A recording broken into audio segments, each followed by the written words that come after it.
السلام عليكم. معكم أخوكم سين ميم من مدينة تطوان. أنا كنت سحار، والحمد لله اللي هداني للصراط المستقيم. شريط صوتي بغيت نعملو ونشرح فيه للناس كاملين وللمغاربة بالخصوص، نشرح لهم بعض الأمور اللي خصهم يعرفوها. في هاد الشريط غادي نهضر لكم وغادي نشرح لكم كيفاش تعلمت السحر، وثانيا كيفاش تحمي نفسك من السحر، وثالثا كيفاش تعالج راسك إذا وقع لك السحر، ورابعا واش الدولة المغربية كتحمي السحارة وشنو العلاقة ديالها معاهم.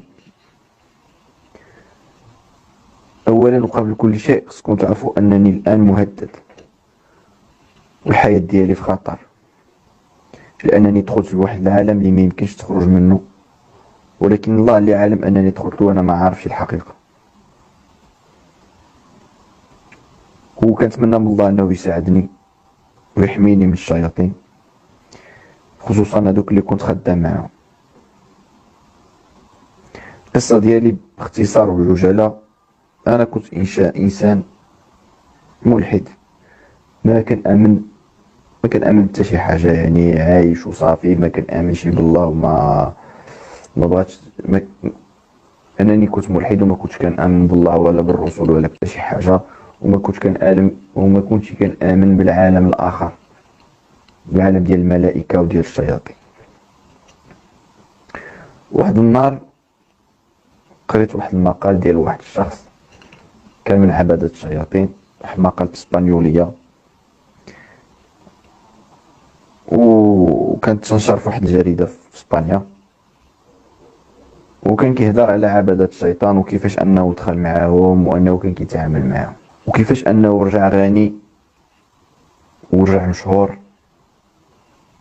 وكيفاش انه كان قادر يعمل حاجات خارقة للعادة وبزاف ديال التفاصيل. وانا كنت باغي نكون مشهور، باغي نكون غني، باغي يكون عندي فلوس، وباغي الشهرة. وشوية بشوية بقيت كنقرا كتوبة ديال السحر، ولكن كان لازم عليا نطبق ديك التوصيات الشيطانية باش نقدر افونسي في الدومين. واحد النهار مشيت عند واحد السحار هنايا في تطوان، وقلت له انا باغي نتعلم السحر. المهم استقبل لي وقال هذا الدومين هذا اذا دخلتي له ما غتقدرش تخرج وما فيهش فلوس والى اخره. المهم حسيت به، جا الحسد وقيل خاف انني نديرو كليا، لانه كان كيجيو عنده بزاف ديال الناس، هو معروف في تطوان بلا ما نقول السميه ديالو. المهم صافي بقيت كنكمل على القرايه ديالي، كنقرا، قريت ازيد من 50 كتاب ديال السحر، كنت كنقراهم وكنعاودهم الى درجه انني حفظتهم. حتى واحد النهار مشيت عند واحد السحاره معروفه في ثانيه درهم في تطوان، وقلت لها انا بغيت نخدم عندك ونتعلم السحر. المهم بعجاله باختصار جاوبتني وقالت لي جابك الله، انا مرا كبيره وما بقى لي والو نموت، وبغيت نخلي لك هاد العلم اللي عندي وتينا كمل الطريق. صافي بديت كنخدم معها، كل نهار كانوا كيجيو عندها النساء كيجيو عندها بالمئات، 150 200 مره في النهار، وبقيت كنتعلم معها كل نهار كنتعلم. والاغلبيه الكليان ديالها من النساء، قليل فاش كيجي شي راجل، الاغلبيه النساء، وكانوا كيجيو عندها من جميع انحاء العالم، اما باغيين يتزوجوا ولا باغيين يسحرون الرجال ديالهم. المهم بديت كنتعلم شويه بشويه داكشي اللي كنت قريتو بديت كنطبقو. صافي واحد النهار قالت لي انت جا الوقت باش انك غادي تبدا الخدمه وماشي ضروري نكون معاك.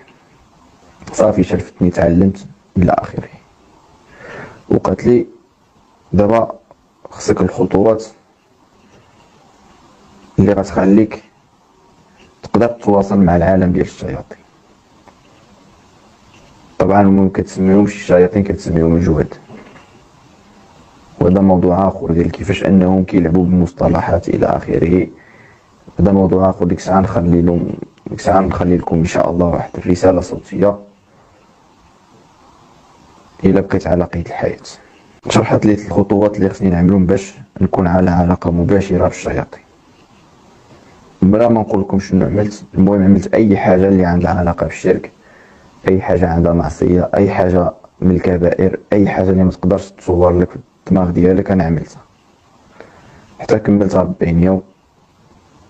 هو يجي عندي الشيطان مصور في واحد الهيئه بشريه، وشفتو وسمعتو وهضر معايا وهضرت معاه وقال لي سجد لي، وبلا ما نفكر سجدت له ومشى. شويه رجع وقال لي عندك 25 ديال الجواد تحت التصرف ديالك، وبدا كيعلمني العلوم الشيطانيه وكيفاش نتواصل مع الشياطين وكيفاش نفهم الطلاسم وكيفاش نسحر الناس الى اخره. المهم الاخوان والاخوات، انا كانت عندي رغبه نتعمق في ديك العالم وبغيت نتعلم اكثر واكثر. المهم من 25 جن وصلت ل 175 جني كنصيفطهم فيما بغيت في العالم. ولكن قبل ما نصيفطهم خصني ضروري نعطيهم الهديه او ما يسمى باللغه العربيه القربان، اما نذبح على اسم ابليس ولا نسجد للشياطين ولا ندرس القران.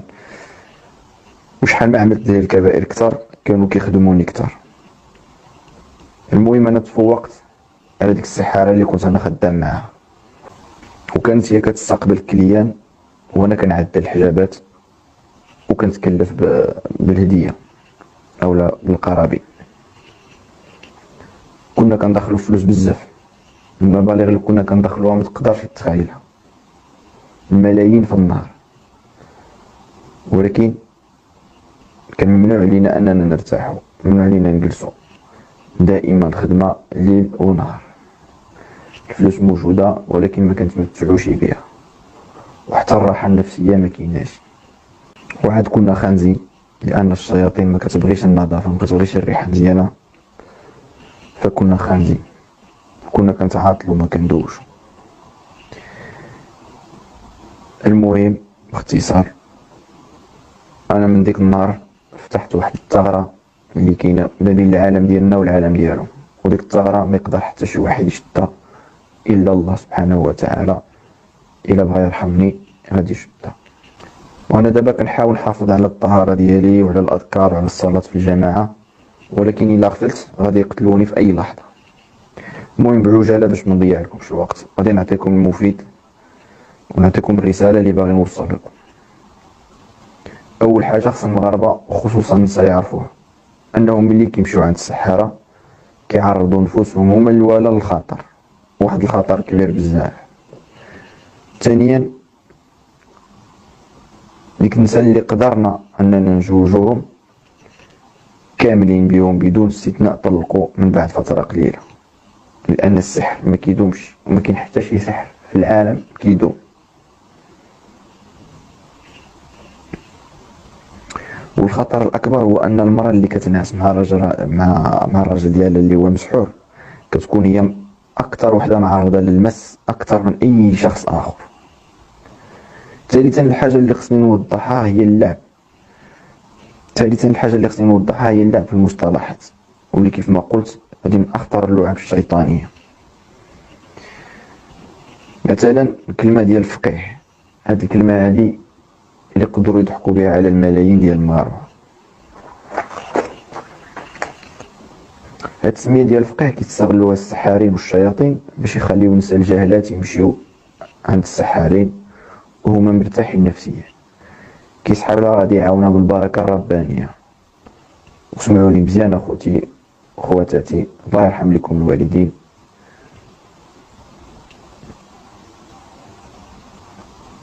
سمعوا مزيان هاد النصيحه هادي باش تعرفوا الفرق ما بين السحار وما بين الفقيه. الفقيه هو اللي كيصلي للناس وما كيدخلش نفسه في الشبهات، واللي كينصح واللي كيقطع الخطبه واللي كيكون عالم الى اخره. اما هذاك اللي كيعمل الحجاب عرفوا مباشره انه من شياطين الانس. تاني حاجة باش تعرف الفقيه واش سحر ولا لا، اذا قالك شنو السمية ديال ماماك او شنو السمية ديال الام ديال الضحية ديالك، عرف مباشرة انه سحر. لان في العالم اللي كنت فيه الشياطين كيحتاجوا يعرفوا الاسم ديال الام، كيحتاجوا يعرفوا الاسم ديال الام باش يكون السحر ديالهم فعال. ما غاديش نشرح لكم التفاصيل. ثالثا، الفقيه اللي كيخاف الله ما يمكنش انه يسمح لنفسه يختلي بامراه غير هو وياها، او مثلا يحط يدو على امراه. اي واحد عمل هادشي هذا عرفوا بلي انه سحار وعدو الله، وخا يكون في الجامع ليل ونهار. تفاهمنا؟ ورابعا، الا مشيتي عند ما يسمى بالفقيه والشيء انه بدا كيعطيك معلومات على راسك اللي ما كيعرفهم حتى شي حد من غيرك، عرف انه الشيطان من شياطين الانس، وانه كيتعامل مع القرين ديالك، والقرين ديالك هو اللي كيعطيه المعلومات. وهذه خطوه خطيره اللي كنا كنعملوها باش نقنعوا الناس اللي كيجون عندنا اننا كنعرفوا عالم الغيب، واننا عندنا البركه والقدره الربانيه.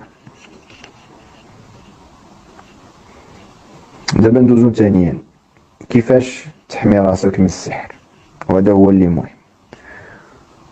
والجواب يا اخوان ويا اخوات،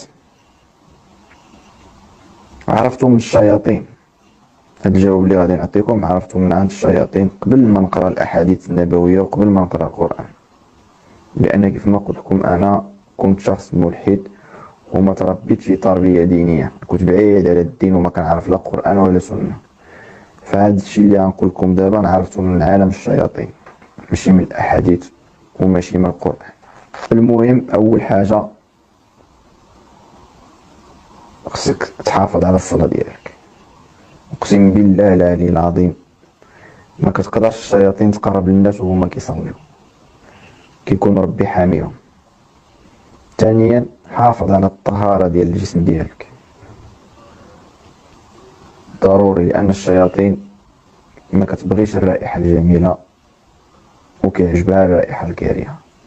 ثالثا، ملي تدخل الطواليت قل الدعاء، ودخل برجلك الشمال وخرج برجلك اليمين، وما تعطلش، قضي الغرض ديالك وخرج.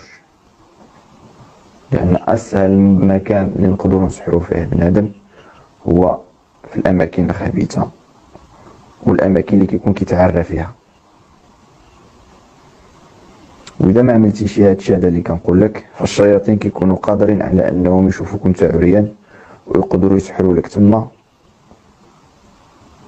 طبعا اذا كان شي حد مسلطهم عليك. رابعا، قرأ آية الكرسي قبل ما تنعس، ما يقدر يقرب لك حتى شيطان، لان الملائكه كيحميوك. انا واحد النهار صيفطت واحد الساريه ديال الجن يسحروا واحد الشاب، ومشاو ورجعوا ضيع. قلت لهم صافي خديتوا الغرض؟ قالوا لي لا، وبداو كيتمتموا وبداو كيدخلوا ويخرجوا في الهضره. من بعد ربي غادي يسر لي نعرف ان داك الشخص هذاك كان كيقرا آية الكرسي قبل ما ينعس. طبعا الشياطين ما بغاوش يقولوا لي هذه المعلومه هذه، لانني لا عرفت الحقيقه غادي نتوب وغادي نمشي عند الله، وهما باغيين يبقى معاهم.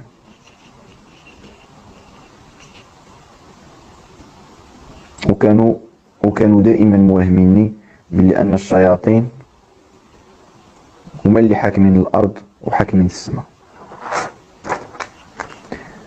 خامسا، اذا عندك شي مونيكوس ولا داك اللعاب اللي كيكونوا على شكل حيوان او انسان، فعليك دابا وانت كتسمعني انك تمشي تخرج داكشي من الدار ديالك وتسيبو في الزبل. اياك تدخلو من الدار ديالك او بيت النعاس ديالك، كتكون كتسهل عمليه التجسد للشياطين. واذا نعستيه معاك وكان شي حد سحر لك، كتكون قدمتي خدمه للشيطان كبيره بزاف. خصكم تعرفوا بان بزاف ديال الحاجات اللي كتبان في التلفازه وكيقلدوها الناس، فهي تعرضت اصلا باش تسهل الخدمه ديال الشياطين. وهذا موضوع خصو رساله بوحدو.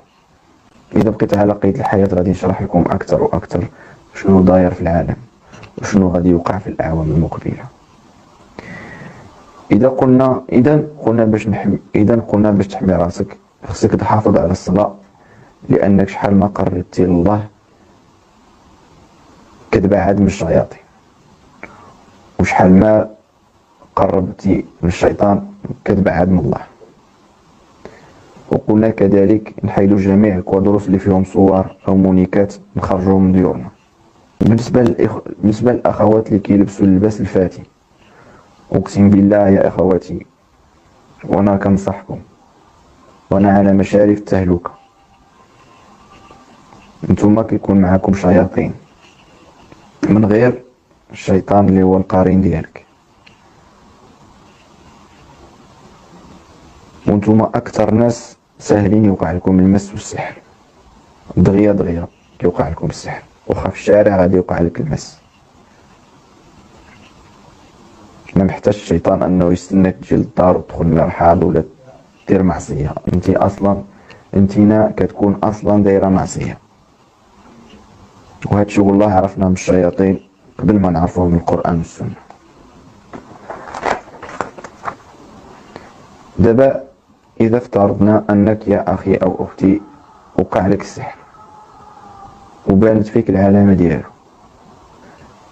اولا طبعا مشي عند الطبيب باش تتاكد واش عندك مرض عضوي، لان كاين بعض الامراض النفسيه البحته اللي عندها نفس اعراض المس والسحر.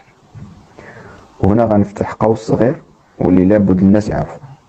اولا الشياطين عاشت قبل من الانسان والاعمار ديالها طويله، وهما كيشوفونا وكيراقبونا من شحال هادي. والملك ديالهم ابليس دارس الانسان مزيان وعارف الجسد ديال الانسان وعارف الروح ديالو، ويقدر يصيب الانسان بمرض جسدي او روحي. ولذلك كتكون الاعراض ديال السحر مشابهه تماما للاعراض النفسيه والعضويه، غير الفرق بيناتهم هو ملي كيعجز الطبيب عن التشخيص وكيقول لك الطبيب راك مزيان ما فيك والو وانت كتقطع بالحرق. خاصك تعرف انك ممسوس ومسحور. اذا افترضنا اخي واختي انك تعرضت للسحر ومشيتي عند الطبيب وما قدرك الغرض، شنو المعمول؟ غادي تمشي عند الراقي. واسمعوني الله يجازيكم بخير، راكم كتسمعوا لواحد الشخص اللي عنده خبره 20 سنه في هذا المجال. راه 99.99% ديال الرقاة في المغرب وفي العالم الاسلامي نصابين، وهما كينقسموا الى جوج اقسام. القسم الاول نصاب باغي غير الفلوس، والقسم الثاني ساحر كيتعامل مع الشيطان ومكبر اللحيه ومسمي راسو ابو جواد ولا ابو عبد الله ولا ابو مناف، وهو ساحر وكيتعامل مع الشياطين.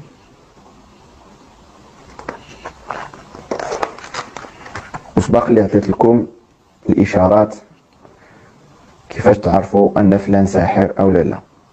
اذا الحل بسيط جدا، هو انك ترقي نفسك بنفسك ولا يرقيك احد المقربين اليك، سواء امك ولا باك ولا خالتك ولا عمتك،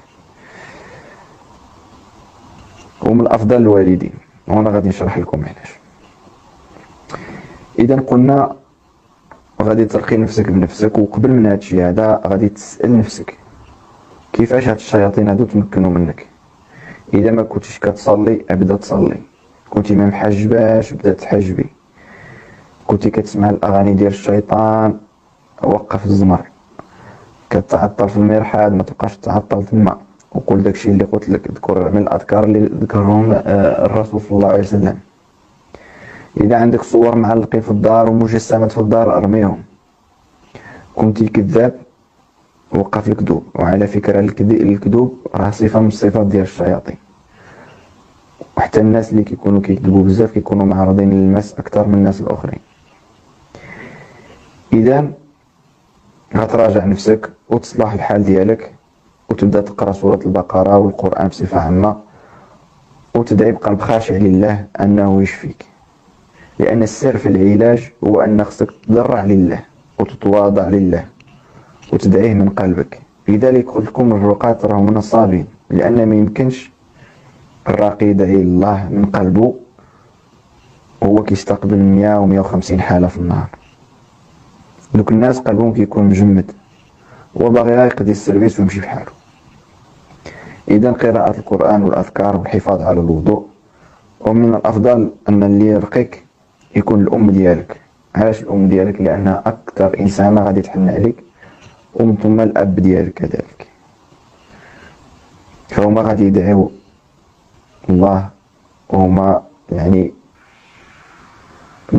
باغينك تشفي في أقرب فرصة وبدون مقابل، لأنهم كيبغيوك في الله حب فطري.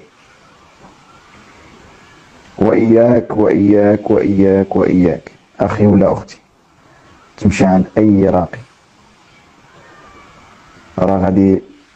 راك تعرض نفسك للخطر، وربما يقدر يسحرك بسحر اللي هو أكثر من السحر الأول اللي عندك.